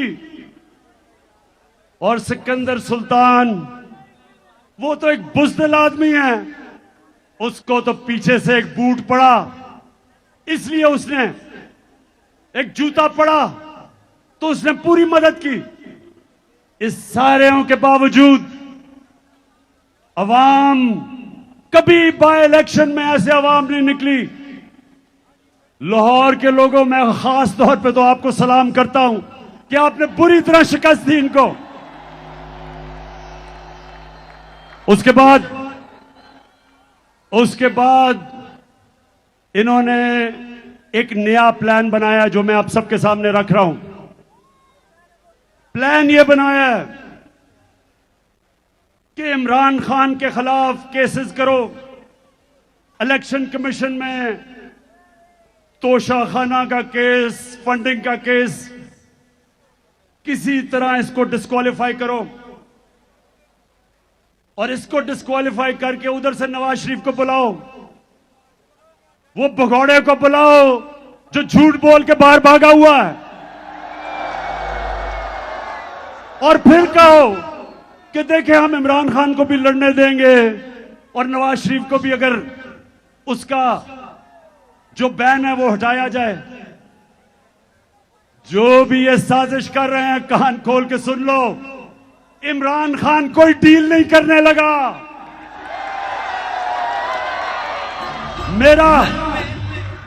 मेरा मुकाबला इस डाकू से ना करो, ये 30 साल से पैसे चोरी कर रहा है। मैं सिर्फ आपको एक छोटी सी वीडियो जरा एंजॉय करेंगे, वीडियो ये जरा गौर से सुने। ये आज से 12 साल पहले, आज से 10 साल पहले, ये देखें जरा वीडियो।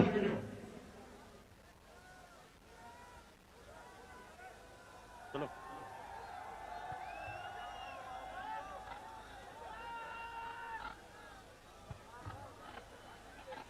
हाँ, मरियम की तला दो। हाँ ये लो, ये वाली नहीं, मुझे पता है आप पावर इन इस्लामाबाद। बस बस बस ये पुरानी वीडियो वो चलाओ ना, वो जो एवन फील्ड अपार्टमेंट की वीडियो है, जरा सुने तो देखे सही। इनकम इतनी है कि आप कोई प्रॉपर्टी आप दे सकते हैं, क्योंकि आपने मे फेयर के अंदर जो आपकी 4 अपार्टमेंट्स हैं उनकी 1 अरब से ज्यादा, 1 अरब रुपए से ज्यादा उनकी कीमत है। अब 4.5 अरब तक पहुंच गई है उनकी कीमत। आपने अपनी जो टैक्स में टोटल आमदनी बताई है 94 में, तो 1.5 लाख रुपए है। मुझे ये बताएं कि आपने अरबों रुपए की मे फेयर में प्रॉपर्टी खरीदी कैसे? ये था 10 साल पहले, आज से 10 साल पहले ये। अब उसका जवाब आता है, सलमान शहबाज शरीफ का बेटा जो मफरूर हुआ है, वो इसका जवाब देता है। बात ये है कि जिन अरबों रुपए की मे फेयर की प्रॉपर्टीज की ये बात कर रहे हैं, ये तो पहले पता नहीं है। बताएं कौन सी प्रॉपर्टीज है, लाएं, दिखाएं, उसका कोई प्रूफ लाएं। ये कह रहा है, अब ये सुनते रहे जरा, मैं चाह रहा हूं गौर से देखें। 2012 में मैं कह रहा हूं कि इनकी प्रॉपर्टीज हैं, सलमान शहबाज शरीफ का वो बेटा जो किकबैक स्पेशलिस्ट है, वो आके कहता है कि कौन सी प्रॉपर्टीज। अब मरियम बीबी को सुने कि इस तरह मुझे लगा कि आप लोगों को बेवकूफ नहीं बना सकते। मेरी सेंट्रल लंदन में प्रॉपर्टीज तो दूर की बात है, मेरी पाकिस्तान में भी कोई प्रॉपर्टी नहीं है। मैं अपने वालिद के साथ है और मुझे समझ नहीं आई कि मेरी और मेरी वालिदा की और बहन भाइयों की प्रॉपर्टीज ये कहाँ से निकाल के ले आए। अब ये सुन लिया आपने कि किधर से प्रॉपर्टीज निकाल ली। मेरी तो लंदन छोड़े, पाकिस्तान में भी कोई प्रॉपर्टी नहीं। अब देखें, सुने सुने सुने सुने नौजवानों सुनो, एक हदीस है कि शैतान इंसान के गुनाह दुनिया में नशर कर देता है। सुन ले, शैतान इंसान के गुनाह के दुनिया में इसलिए नशर कर देता है क्योंकि अल्लाह अल्लाह हक है। अब जरा आगे चलो, पैनमा का नवाज शरीफ, मरियम नवाज, हसन नवाज और हुसैन नवाज के बैरून मुल्क खुफिया असासों का इंकशाफ। पनामा लीक्स ने बैरून मुल्क खुफिया दौलत का भांडा फोड़ दिया। सुन लिया, पनामा में बैनुल अक़वामी इंकशाफ होता है और जिन्होंने छुपाए होते हैं अपने असासे, वो सारे सामने आ जाते हैं। तो जब ये सामने आ जाते हैं तो नवाज शरीफ के बेटे हुसैन शरीफ क्या कहते हैं, ये जरा सुने। मैं इस बात को तस्लीम करता हूँ कि अल्हम्दुलिल्लाह पाक लेन के ऊपर जो अपार्टमेंट्स हैं वो अल्हम्दुलिल्लाह हमारे हैं। मैं इस बात को तस्लीम करता हूँ कि उनको ऑफशोर कंपनीज नेस्कॉल लिमिटेड और नीलसन लिमिटेड जो है उनको ओन करती हैं। और मैं आपको ये भी अर्ज करता हूँ, उनको होल्ड कर रही है इस वक्त मरियम नवाज शरीफ, मेरी हमशीदा जो है। शुक्रिया शुक्रिया, ऐ अल्लाह तेरा शुक्र है, अल हक है, तू सच का खुदा है। तो सबके सामने क्या चीजें आई कि यहां के प्राइम मिनिस्टर ने आपका पैसा चोरी करके लंदन में अरबों रुपए की प्रॉपर्टीज ली और वो बाहर इंकशाफ में सामने आ गई। और ये कह रहे हैं कि वो आदमी जो 30 साल से मुल्क के पैसे चोरी करके बाहर लेके जा रहा है, वो कह रहे हैं कि इमरान खान को और उसको एक ही तराजू में खड़ा कर दो।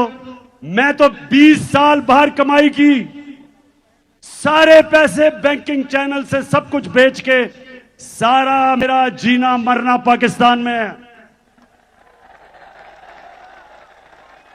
और मुझे कह रहे हैं कि उसके साथ मुआवजा करेंगे।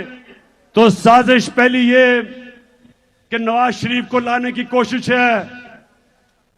सितंबर की आखिर में नवाज शरीफ, फिक्र ना करो, तुम्हारा मैं बहुत अच्छी तरह इस्तकबाल करूंगा।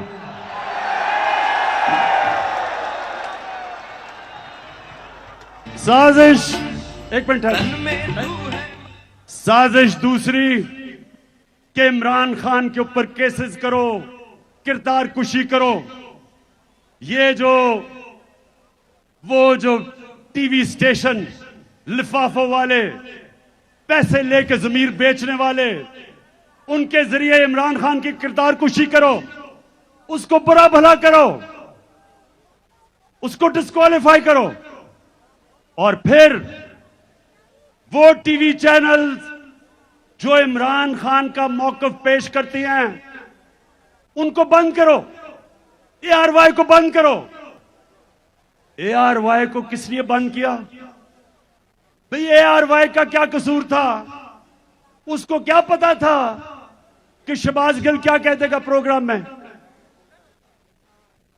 ARY का क्या कसूर था? उसका कसूर यह था कि वो इमरान खान का मौकफ पेश करता है, जबकि ये दूसरे किराए के टट्टू, जमीर फरोश, ये वो चैनल्स जो किरदार कुशी करते हैं और फिर सोशल मीडिया के लोगों के ऊपर क्रैकडाउन, सोशल मीडिया के बच्चों को टेलीफोन करके धमकियां, उनको डराना, उनको पकड़ लेना, खौफ फैलाना कि किसी तरह सोशल मीडिया भी इस मुल्क में इमरान सामने ना लेके आए, उसको भी बंद कर दो। और उससे भी खौफनाक चीज ये एक और साजिश चल रही है कि हमारी अदलिया को तकसीम करने की, ताकि अदलिया से अपने फैसले करवाए जाए। मीडिया का मुंह बंद करो,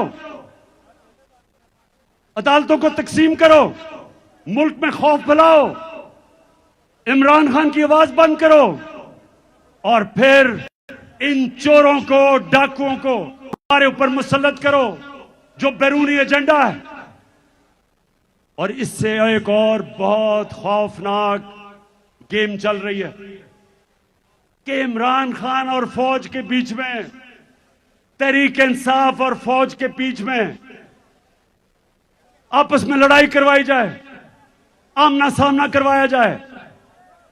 मेरे पाकिस्तानियों, मैं 18 साल का था जब मैं बांग्लादेश, तब ईस्ट पाकिस्तान था, मार्च 1970 मैं ईस्ट पाकिस्तान मैच खेलने गया अंडर 19 का। हमें यहां मीडिया पे ब्लैकआउट था, डिक्टेटर का जमाना था, मीडिया के ऊपर पाबंदियां थी, हमें पता ही नहीं था कि ईस्ट पाकिस्तान में क्या हो रहा है। जब मैं वहां मैच खेलने गया तो मेरा चाचे का बेटा ब्रिगेडियर शफीक उसके पास में ठहरा। वो पहली दफा उसने मुझे बताया कि हो क्या रहा है, कि अवाम, यानी कि वो जमात जो बांग्लादेश की, बल्कि पाकिस्तान की सबसे बड़ी जमात थी, उसके खिलाफ मिलिट्री एक्शन हो रहा था, शुरू हो रहा था। और सारे पाकिस्तानी सुन लो, इतना बड़ा जुल्म हुआ जो हमारा मुल्क टूटा, बड़ा सानिया हुआ पाकिस्तान से कि जब आप फौज को और सबसे बड़ी मुल्क की जमात का आमना सामना करवाते हैं तो नुकसान तो मुल्क का है। आज फिर वो साजिश हो रही है, हर किस्म का प्रोपेगेंडा किया जा रहा है कि जनाब इमरान खान तो शोहदा के खिलाफ, उनके खिलाफ बात कर रहा है। शर्म करो, इमरान खान वो पाकिस्तानी है जो गुलामी की, अगर गुलामी हो वो मौत उसके लिए बेहतर है। अगर मुझे ये हो कि गुलामी या मौत, मुझे मौत पसंद है। ये कैसे हो सकता है कि एक मुल्क की मैं फौज को कमजोर होने दूंगा? ये कैसे हो सकता है कि मैं चाहूंगा कि मेरे मुल्क की फौज कमजोर हो? क्योंकि अगर पाकिस्तान की फौज कमजोर होती है, यहां इतनी बैरूनी साजिशें हैं, मैं बार बार कह बैठा हूं कि मुल्क के 3 टुकड़े करना चाहते हैं वो, इसलिए इमरान खान कभी नहीं चाहेगा कि उसकी फौज कमजोर हो। वो चाहेगा कि उसकी फौज एक मजबूत इदारा हो। अब मैं आपको बताऊं, अब मैं ये चाहता हूं कि जो लोग आज इख्तिदार में बैठे हैं, जरा मैं आप सबके सामने दिखाना चाहता हूं कि इन्होंने पाकिस्तान की फौज के मुतल्लिक क्या कहा है। देखें जरा। जनरल कमर जावेद बाजवा साहब, आपने हमारी अच्छी भली चलती हुकूमत को रुखसत करवाया, जजों से जोर जबरदस्ती से फैसले आपने लिखवाए। जनरल बाजवा साहब, आपको 2018 इलेक्शन में अवाम के मैंडेट की चोरी का हिसाब देना है। हाँ, नवाज शरीफ ने ये जरूर किया कि उसने किरदारों और इदारों के दरमियान एक वाज़ेह लकीर खींच दी है। एक या दो अफराद इदारा नहीं हुआ करते, एक या दो अफराद इदारों की बदनामी का बायस बना करते हैं।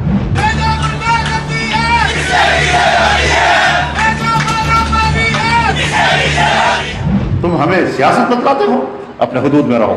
इसराइल की नौकरी न किया करो। इसराइल के वजीफों पर पढ़ने वाले जर्नलों, अपने हुदूद में रहो। बड़े बड़े रैंकों वालों से भी अपने आप को मुहतरम समझता हूँ, तो सीधे हो जाओ। और अगर बिगड़ोगे तो फिर अगर हम बिगड़ गए तो अफगानिस्तान में अमेरिका का क्या हासिल हुआ, खुदा की कसम यहाँ तुम्हारा वही हासिल होगा। और अभिनंदन की क्या बात करते हैं। मुझे याद है चीफ ऑफ आर्मी स्टाफ तशरीफ लाए, पैर कांप रहे थे, पसीने माथे पे थे।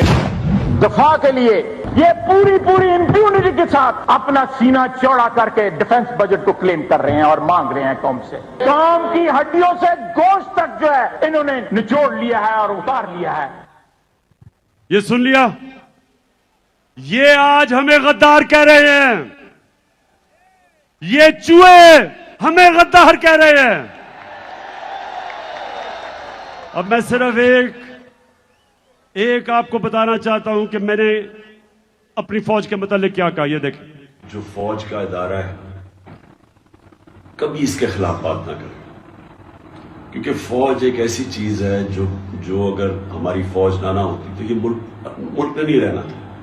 इमरान खान से ज्यादा इस मुल्क को जरूरत पाकिस्तानी फौज की, और हमें हमेशा इस इदारे को इसकी मजबूती के लिए हमें बात करनी चाहिए। और आज कैंपेन चलाई जा रही है कि पाकिस्तान की फौज, कि पाकिस्तानी, हम तहरीक इंसाफ फौज के खिलाफ हैं। जो लोग इस मुल्क में हकीकी आजादी चाहते हैं वो हमेशा चाहेंगे कि हमारी फौज मजबूत हो। और कभी मैं जब तनकीद करता हूं तो मेरी तनकीद तामीरी होती है।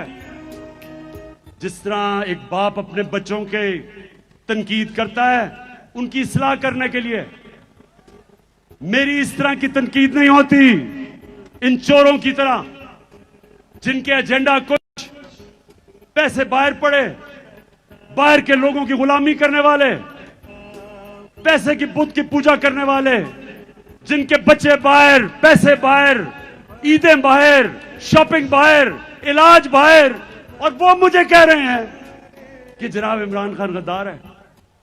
मैं आज अपने सारी कौम के सामने कहना चाहता हूं कि ये जो साजिश की जा रही है कि मुल्क की सबसे बड़ी जमात को फौज के सामने खड़ा करने की, ये मुल्क के खिलाफ साजिश है। ये एक बैरूनी साजिश का हिस्सा है इस मुल्क को कमजोर करने का।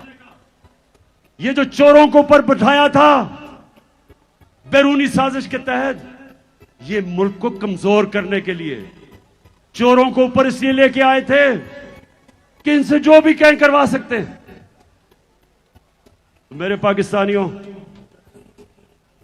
मैं आज खास तौर पे इस प्रोपेगेंडा जो चल रहा है, सोशल मीडिया के लोगों को पकड़ पकड़ के लेके जा रहे हैं। एक बच्चे के बाप को पकड़ा हुआ है, उसे कह रहे हैं कि स्टेटमेंट दो कि इमरान खान ने हमें कहा था फौज के खिलाफ बयान देना।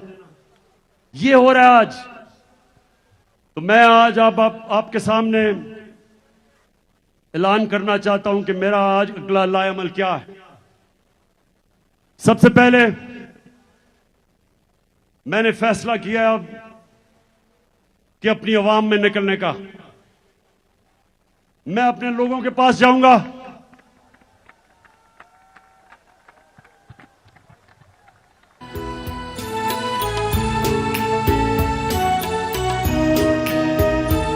मैं पूरा टूर प्लान बनाया हुआ है। अगले हफ्ते पिंडी जलसा करने जा रहा हूं, उससे अगले बल्कि उसके चंद दिनों के बाद कराची इंतजार करो मेरी, मैं आ रहा हूं। मैंने बड़ी देर से, मुझे मौका नहीं मिल रहा कि ये जरदारी का भी सही माने में मुकाबला करने का। मैं आ रहा हूं इसके पास भी।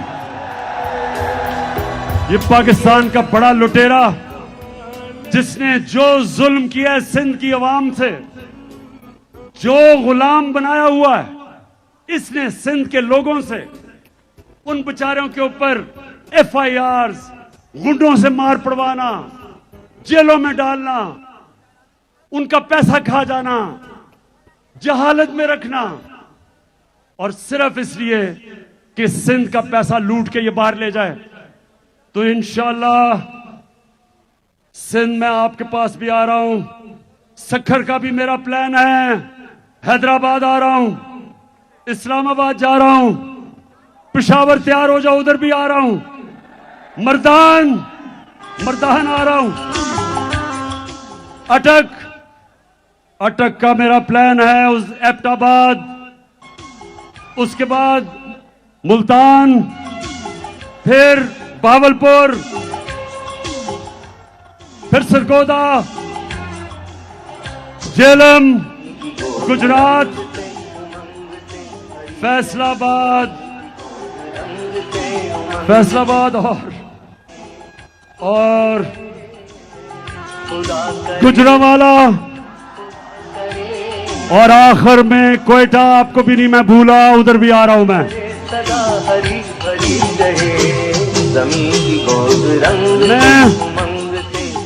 मैं अवाम में निकल रहा हूं।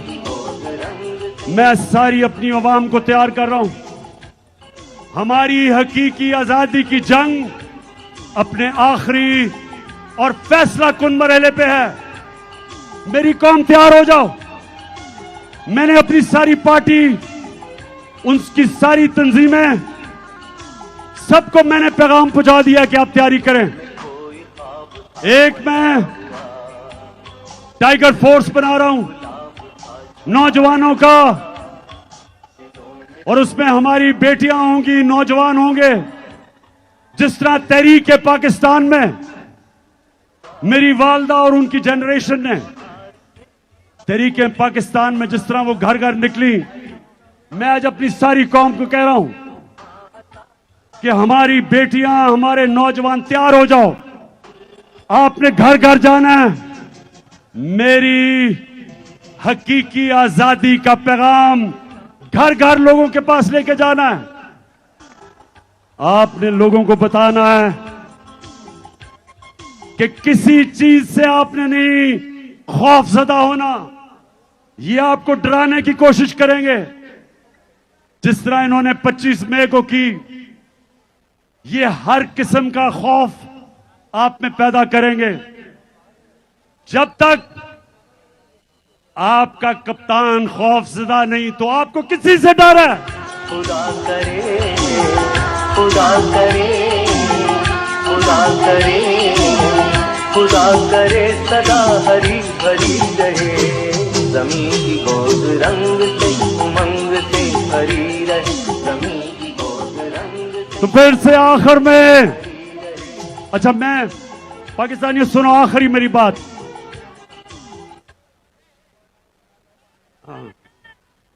हाँ, आखिरी बात मेरी सुन लो तराने से पहले।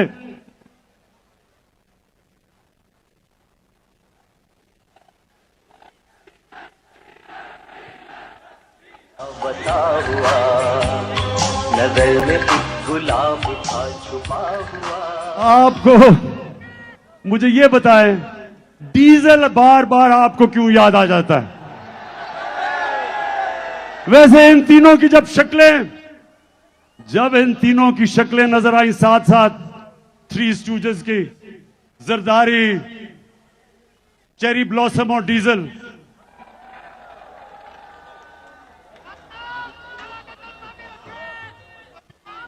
सुन ले एक चीज मैं चाहता हूं आपसे।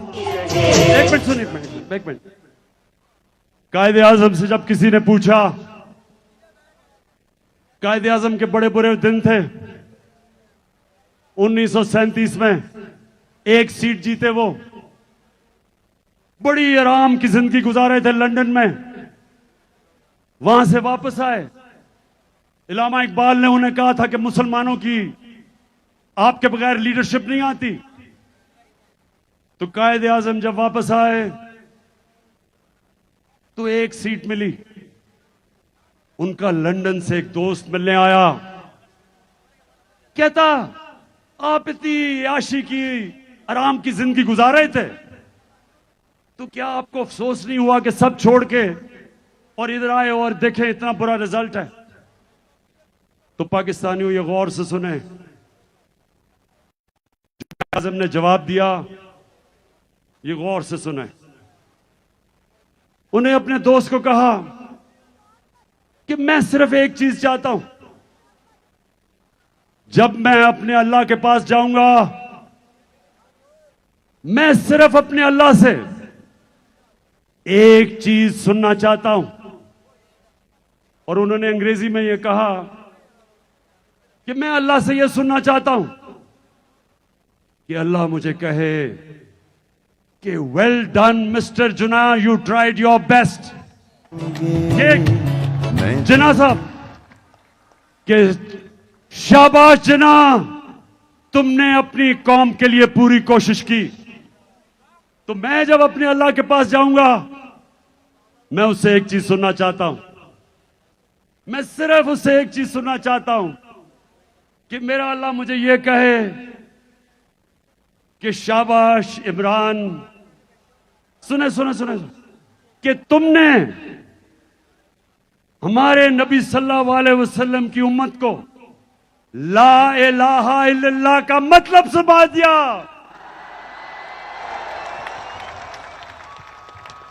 अच्छा, अब मिलके आज हम सारे कौमी तराना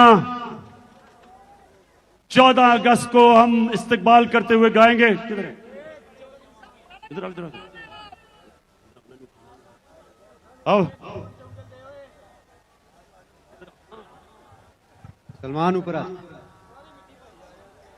पाक सरज़मीन शाद बाद, ईश्वरे हसीन शाद बाद, तू निशाने अज़्मे आलीशान, अर्ज़े पाकिस्तान, मरकज़े यकीन शाद बाद। पाक सरज़मीन का निज़ाम, क़ुव्वते अख़ुव्वते अवाम, क़ौम मुल्क सल्तनत आइंदा ताबिंदाबाद, शादाबाद मंज़िले मुराद, परचमे सितारा हिलाल, रहबरे तरक्कियो कमाल, तर्जुमाने माज़ी शाने हाल, जाने इस्तक़बाल, सायाए खुदाए ज़ुल जलाल। पाकिस्तान! मैं नूरुल कादरी साहब को अभी नहीं एक मिनट रोको। मैं चाहता था कि नूरुल हक कादरी साहब हमारे शोधा के लिए दुआ करें,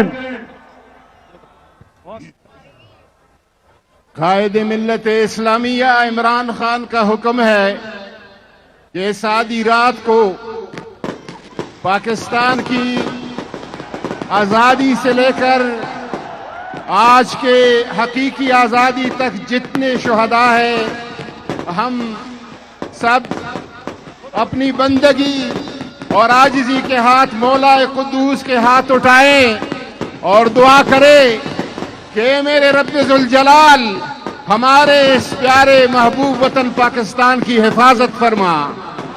वो सारे लोग जो इस वतन की हिफाजत की ड्यूटी पे हैं उनकी भी हिफाजत फरमा। क़याम पाकिस्तान से लेकर हकीकी आज़ादी तक, इस आहद तक जितने लोगों ने अपने जानों की कुर्बानियां पेश किए, अपने पाकीज़ा रूह पेश किए, अपने मुकद्दस खून पेश किए, या इलाहुल आलमीन उनके दरजात बुलंद फरमा, उनके दरजात बुलंद फरमा, उनके दरजात बुलंद फरमा और उनका हशर बदर, उहद और करबला के शुहदा के साथ फरमा। या इलाहुल आलमीन वो लोग जो हमारी सरहदों पर रात की टिटरती सर्दियों में पहरा दे रहे हैं, या अल्लाह ताला उनकी नुसरत फरमा, उनकी मदद फरमा और बतौर खास पाकिस्तान को अल्लाह तबारक व तआला उस मंजिल की तरफ 75 साल बाद हकीकी मंजिल की तरफ हमें रसाई फरमा। हमारे कायद इमरान खान के लिए दुआ फरमाए कि या इलाहुल आलमीन इस बंदी की हिफाजत फरमा, उनको इस्तिकामत अता फरमा और हर किस्म बैरूनी और अंदरूनी दुश्मनों और साजिशों से अपनी हिफाजत में फरमा। रब्बना ला तुआखिज़ना इन नसीना व अख्ताना रब्बना वला तहमिल अलैना इसरन कमा हमलतहु अलल लज़ीना मिन क़ब्लिना रब्बना वला तुहम्मिलना मा ला ताक़त लना बिह वाफ़ु अन्ना वग़फ़िर लना वरहमना अंत मौलाना फंसुरना अलल क़ौमिल काफ़िरीन व सल्लल्लाहु तआला अला खैर ख़ल्क़िही व नूर अर्शिही व ज़ीनत फ़र्शिही सय्यिदना मुहम्मद व आलिहि व अस्हाबिही अजमईन। मुबारक हो पूरी कौम को। सबको जश्न आजादी मुबारक। एक मिनट, मैं सबसे आखिर में 1 मिनट, बड़े आराम से आपने बाहर निकलना है, लोग बहुत ज्यादा हैं, बड़े देखभाल करके निकलना, आहिस्ता आहिस्ता निकलना, कोई जल्दी नहीं है। हम अभी, मैं आपके साथ ही हूं, अल्लाह हुज़रा लगा दो। जितने लोग बाहर हैं और वो अंदर नहीं आ सके उनसे मैं माजरत करता हूं।